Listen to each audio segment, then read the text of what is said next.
Muy bien, estimados estudiantes, el día de hoy vamos a continuar con el estudio de lo que es la geometría, viendo el tema los ángulos y su clasificación.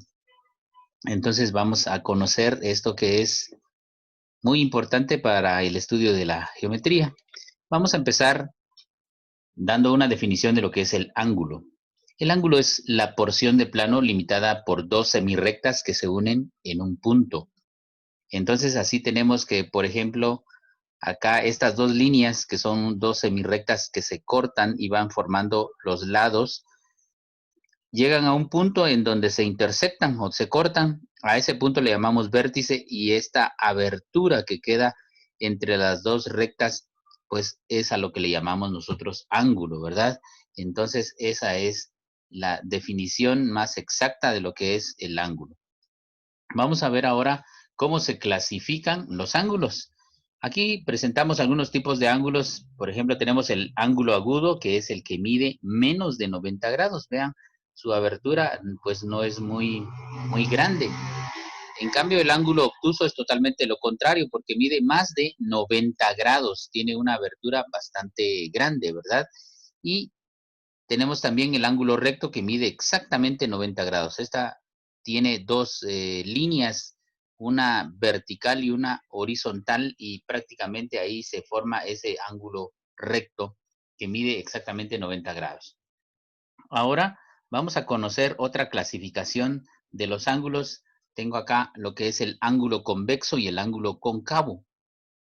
Estos ángulos tienen una particularidad porque el convexo mide menos que un ángulo llano. Un ángulo llano mide exactamente 180 grados, o sea, es prácticamente una línea horizontal, y entonces un convexo mide menos del ángulo llano.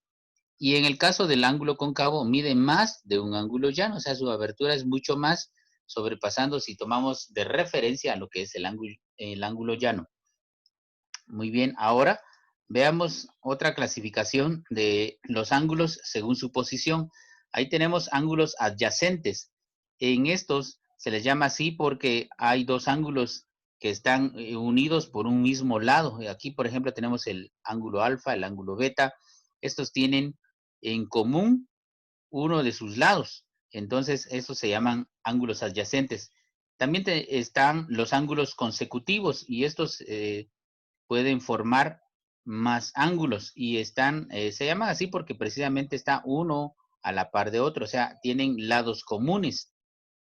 También tenemos los ángulos opuestos por el vértice, y se llaman así porque vemos acá estos dos ángulos que están identificados con la letra alfa, pues están totalmente en direcciones opuestas, son opuestos y también son congruentes, es decir, que la prolongación de uno forma el ángulo de otro, o sea que uno depende de otro para que considerarlos como ángulos opuestos por el vértice. Este es entonces parte de la clasificación que tenemos en relación a lo que son los ángulos. Muy bien, entonces de esa manera compartimos con ustedes esta temática, esperando que ustedes también estudien muy bien en relación a